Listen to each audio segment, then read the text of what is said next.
Hello दोस्तों, कैसे हैं आप सभी? बढ़िया ही होंगे। B pharm first semester first year की बात चल रही थी। 2 लेक्चर अपलोड हो चुके हैं, जिसमें पहले लेक्चर में बेसिक इंट्रोडक्शन कंप्यूटर नॉलेज जानी थी, वो भी आप देख लीजिए पहले, क्योंकि वहाँ से इंट्रो है।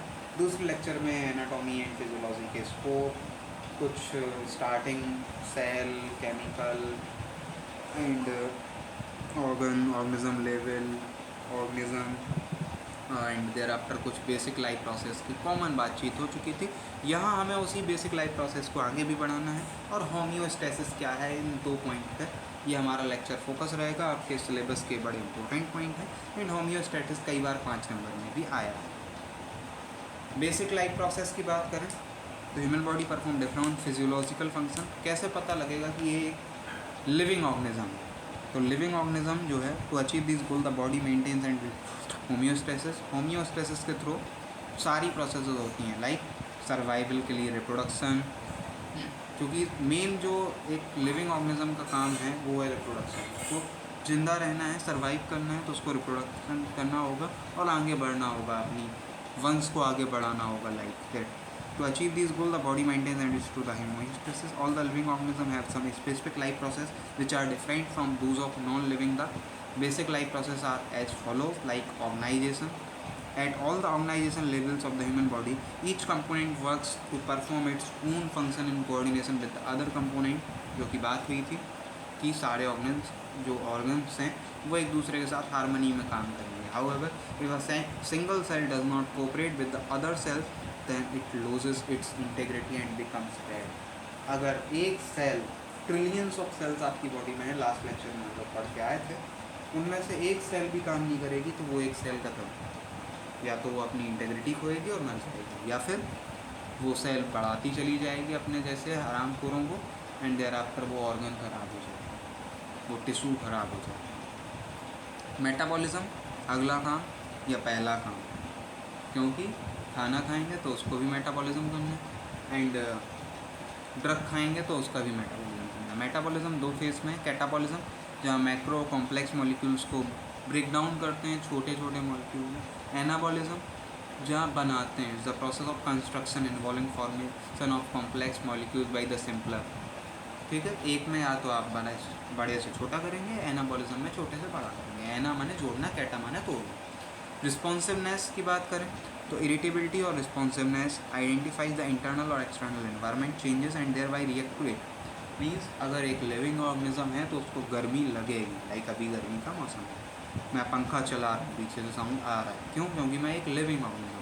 It occurs in response to any stimulus experienced by the sensory nerve and thereafter response to it. Sensory nerves यानी नर्वस सिस्टम या इंटेगुमेंट्री सिस्टम जो इन्वॉल्व होता है इसमें। अगला मूवमेंट, मैं एक जगह बैठा नहीं रह सकता अगर मैं जिंदा हूँ, कभी ना कभी मुझे हिलना पड़ेगा, मेरी मसल्स को काम करना पड़ेगा। रिप्रोडक्शन, ये तो मैंने पहले ही बोला आपको स्टार्टिंग में कि रिप्रोडक्शन आपको करना पड़ेगा अगर आपको सर्वाइव करना है, वरना आप हैं, आपके बाद ख़त्म कहानी। लाइक डायनासोर के साथ जो हुआ। Growth is recognised as increase in the size.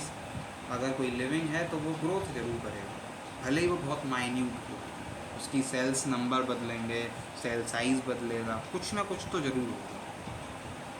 Differentiation is the process of development in which the cells get specialized either functionally, structurally or by body. Later following differentiation, the cell develops into tissue and organ. ये एक specific function है।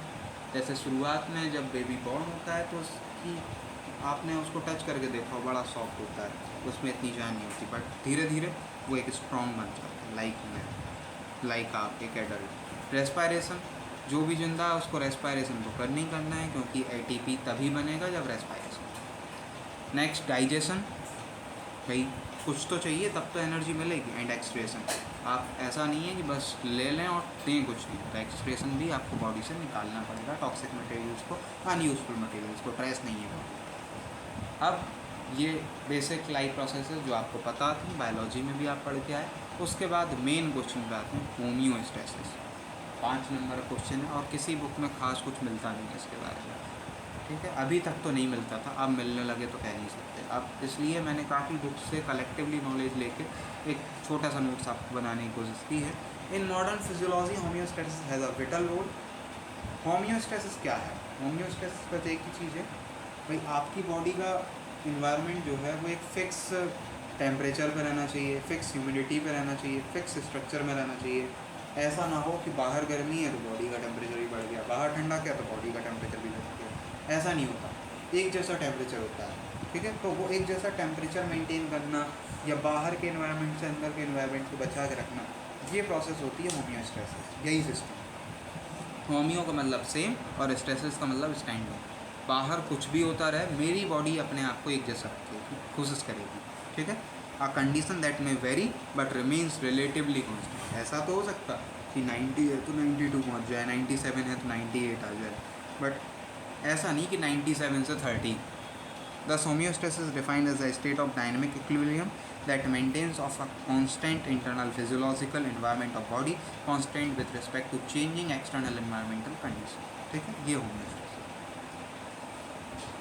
Homeostasis involve exchanging of materials between the cells, food, metabolism, integration of different activities of the body, and reacting towards the exchange occurring in the body's internal environment. During the ideal condition of homeostasis, basic requirements of the body are fulfilled.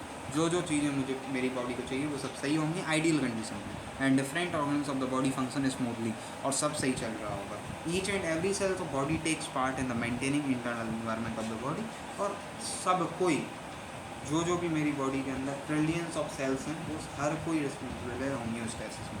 All the essential nutrients must be present in the blood in an adequate amount constantly. क्योंकि अभी पिछले lecture में हमने जहाँ elements के बारे में पढ़ा, उनमें हर एलिमेंट, हर सेल के बारे में मैंने बताया कि उसका यूज़ है। तो हर एलिमेंट ब्लड में होना चाहिए, बीपी सही होना चाहिए, हार्ट प्रॉपर होना चाहिए, तब होम्योस्टेसिस, यही होम्योस्टेसिस है। होम्योस्टेसिस माने सब कुछ सही, and the temperature should be normal. अब homeostatic control mechanism 4 number 5 number का क्वेश्चन ये बनता है काफ़ी यूनिवर्सिटीज़ के लिए। All the body organs coordinate with each other to maintain homeostasis. अभी पहले बताया, this coordination is mainly controlled by the neuroendocrine system, nervous system और endocrine system, endocrine glands द्वारा होता है। These system use electrical signals, information carriers delivered by nerves or blood-borne hormones to carry information. और ये सब किससे maintained होता है? Electrical signals, chemical signals, by nerves या by blood-borne hormones. Irrespective of the factors or variables regulating homeostasis, the mechanism of homeostatic control has 3 components. इन सब की बात अगर छोड़ दें तो फिर हमारे पास 3 कंपोनेंट होते हैं। First is receptor, as per the name, starting है वो इन्वायरमेंट से रिसीव करेगा, स्टिमुली बनाएगा और उसको भेजेगा कंट्रोल सेंटर। जो हमने पिछले लेक्चर में मैंने एक एग्जांपल दिया था मच्छर के काटने का। आज हम थोड़ा सा अलग एग्जांपल लेते हैं, तवे पे हाथ रखना। लाइक किसी गर्म चीज़ पर अगर आपका हाथ चला जाए तो आपकी स्किन इंटीगुमेंट्री सिस्टम में होगा रिसेप्टर, वो रिसीव करेगा और उसको विद इन 10⁻³ सेकेंड्स में आपके ब्रेन तक पहुंचाएगा, दैट इज़ सेंटर, और ब्रेन से तुरंत मैसेज आएगा कि हटाओ। तो जो स्टार्ट किया था वो रिसेप्टर ने किया था जो मेरी स्किन में। अगला कंट्रोल सेंटर यानी ब्रेन, जिसको स्टिमुली मिलेगा और फिर वो वहाँ से कहेगा कि हाँ हटाओ या क्या करना है। Further it analyse the received information for determining the suitable response. और फिर उसके बाद इफेक्टर, एक थर्ड कंपोनेंट जो कि ये कहेगा कि हाँ मतलब या फिर ये तो एक्शन देगा। The result of the stimulus in turn produce response either by positive feedback, that is by enhancing it, और by negative feedback, by depressing it. 2 ही तरीके हो सकते हैं, या तो हम हाथ हटा लें अगर गर्म चीज़ पे, या फिर गैस बंद कर दें अगर गैस पे रखा है। ये देखिए, ये एक अब बॉडी का example, liver store glucose as glycogen, pancreas insulin secreted by a group of cells को बोलते हैं isolate of Langerhans in the pancreas. Glucagon is also secreted, blood vessel transport to glucose, insulin and glucagon, और फिर ये blood vessels के through transfer होता है।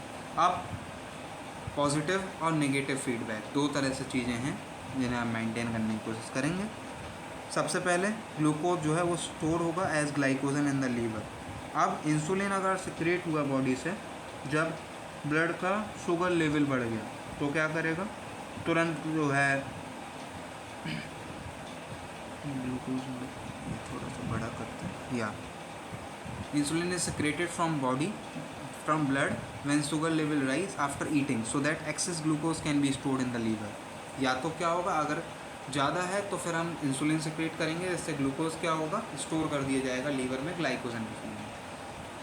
अगला glucose in the bloodstream, मतलब ग्लूकोज क्या था, ब्लड स्ट्रीम में था। And glucagon is secreted when blood sugar level falls so that glycogen is broken down into glucose. नीचे से हम स्टार्ट करते हैं। ग्लूकोज अगर ब्लड स्ट्रीम में ज़्यादा है तो इंसुलिन सिक्रेट होगा, ग्लूकोज को स्टोर कर लेंगे, और अगर ग्लूकोज कम है तो ग्लूकागॉन सिक्रेट होगा, वो बढ़ा देगा। बस इतना सा है। पॉजिटिव जहाँ हमें इंक्रीज़ करना था, ग्लूकोज बढ़ा हुआ था तो हमने ग्लूकागॉन इंक्रीज़ कर दिया, और नेगेटिव ग्लूकागॉन कम कर दिया, या फिर उल्टा, जब बढ़ा था तो डिप्रेस कर दिया, ग्लूकोज को ग्लूकागॉन में बदल दिया, और जब घटा था तो इंक्रीज़ कर दिया, ग्लूकागॉन को ग्लूकोज में।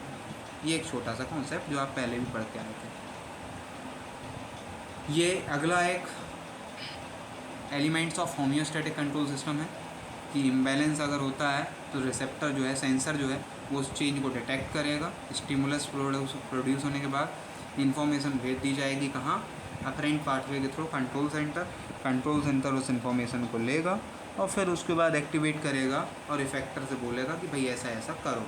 तो फिर क्या होगा, वेरिएबल होगा और होम्योस्टेसिस मेंटेन कर दिया जाएगा। Response of effector feeds back to influence magnitude of stimulus and returns variable to homeostasis, वापस सही करने की कोशिश कर दी जाएगी।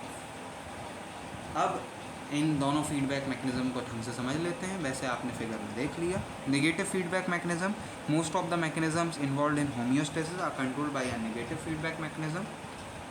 In this, the final result of response is either to reduce the intensity of original stimulus or to shut it off, कम करने का, डिप्रेस करता। जैसे हाइपोथैलेमस क्या होगा, regulate the temperature of the body by negative feedback mechanism. Hypothalamus क्या होता, brain का एक पार्ट होता, कंट्रोल सेंटर का। Blood levels of glucose, oxygen, CO2 and minerals, breathing rate, blood pressure, heart rate are all regulated by negative feedback.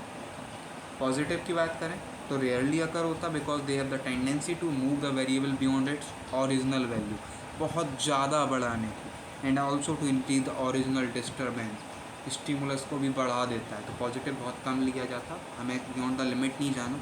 Usually the positive feedback mechanism do not require uninterrupted adjustment. These mechanisms control the intermittent and explosive events, example blood clotting, birth of a baby, and बस इससे ज़्यादा मुझे मिला भी नहीं, इससे ज़्यादा मैं समझा नहीं सकता।